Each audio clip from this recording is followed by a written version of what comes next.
In my series of reviews on the Giant TCX, I want to do an interim update of a few things about the bike. The first thing that I'll mention is I did change out the tires. I put the stock ones back on, so I had the Maxxis Ramblers on for my gravel riding season.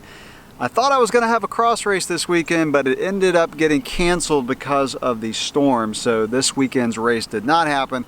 So I had the tires on, and I ended up doing a gravel ride on these tires, and I expected them to be a little bit harsh compared to the Ramblers, but I was really surprised. So these are a 33C Schwalbe X1 tire, and I think just because of the knobs, the higher knobs on the tire, they did really well on the gravel. They were pretty comfortable. I could ride these things as a gravel tire.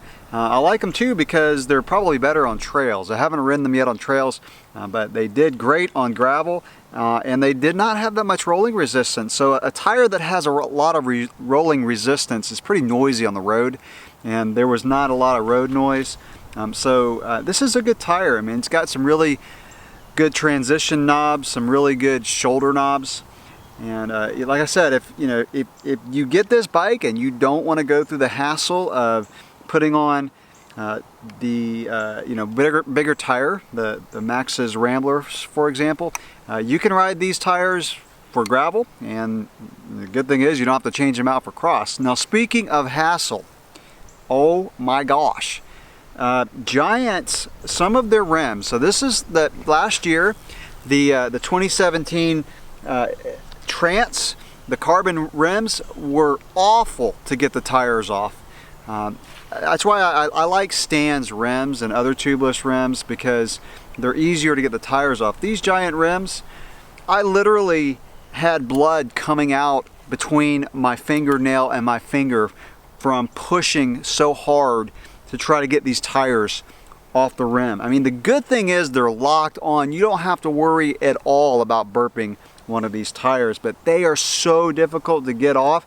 Finally, I had to take a wide flat blade screwdriver, pry it between the rim and the tire, twist it, and get the tire unseated. As soon as you get the first little section done, it's easy, and then it comes off. That initial part, it's so hard to get them off. I did not want to do that with a carbon rim using a screwdriver, but I was real careful. I got it off, used an air compressor, seated them back up. I had to put about probably 50 or 60 psi to get the bead of the tire to really seat into the rim, and then I let it out. So right now for my gravel road riding, I ran about 24, 25 in the front and about 27 in the back. My weight, by the way, is about 145 pounds, so I'm pretty light, but that was a pretty good amount of pressure for the gravel, and that's probably what I'm going to use whenever I do a cross race. This cross season has just kind of been shot for the first part of it. I replaced one with a mountain bike race, and then one of them got canceled.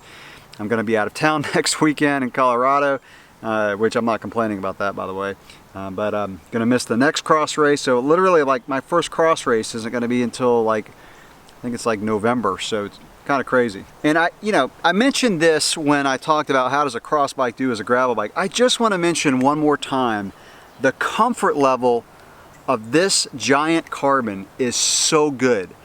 I think this carbon fork is actually more compliant, more comfortable than the carbon fork that was on my 9er RLT9 aluminum and then the RLT9 steel. Although the steel frame was a tad more compliant than the carbon, this carbon, especially with the defuse seat post, that kind of shape to it that allows a little bit more flex, I'm telling you, these Giant TCXs are very versatile bikes, very compliant and comfortable carbon. The thing is about this bike, I kind of wish Giant will lower the bottom bracket a little bit. I like a high bottom bracket for riding trails. I like it for riding cross. For gravel, around my area, it's totally fine.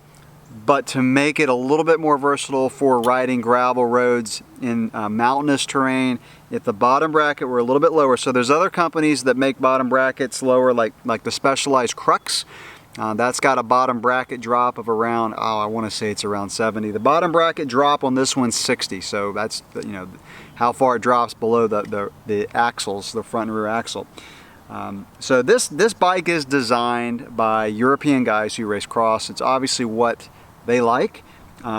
Again, it's not that big of a deal, but it's what keeps it from being able to be a pure, or I shouldn't say pure, but a really full-on gravel and cyclocross bike. Just my 2 cents there. Another thing I want to mention is the front rotor. I had mentioned in that video of how does a cross bike do on gravel that I did have to change the rotor out. So I got this bike like right as they came off the production line. Probably the first week Giant announced this bike on their website. And so it came with a 140 front and rear rotor. But my bike shop called me a couple weeks later and said, hey, Giant has changed the specs. They want us to change out this rotor. So some guy put a comment on my channel, which is a great question. Well, what about the front caliper? How'd you accommodate a 160? Well, it's actually a great design, pretty genius design. All you have to do is flip the mount over. So what was at the bottom now we put at the top, and that changes the distance of the caliper to the rotor, so it goes from a 140 to a 160. So you could put a 140 back on this bike, not change anything except for just flipping that mount around and putting on a 140 rotor. So I think that's a pretty cool design, actually. I'm glad Giant did that. Update on the SRAM Force. Loving the SRAM Force. It's I was really hesitant about switching from Shimano STI to SRAM double tap, but I've totally gotten used to it. Again, haven't done a cross race yet, but I think I'm going to do fine. It's becoming second nature to me. So that's it for my interim update on this bike. Phenomenal bike. I honestly don't really have any complaints on this bike. Performs well, no maintenance issues, no creaking in the bottom bracket, no creaking in the seat post. So yeah, that'll do it for this interim review of the Giant TCX. After I get my first cross race on it, I'll do a little update on how it did in the race. So thanks for watching.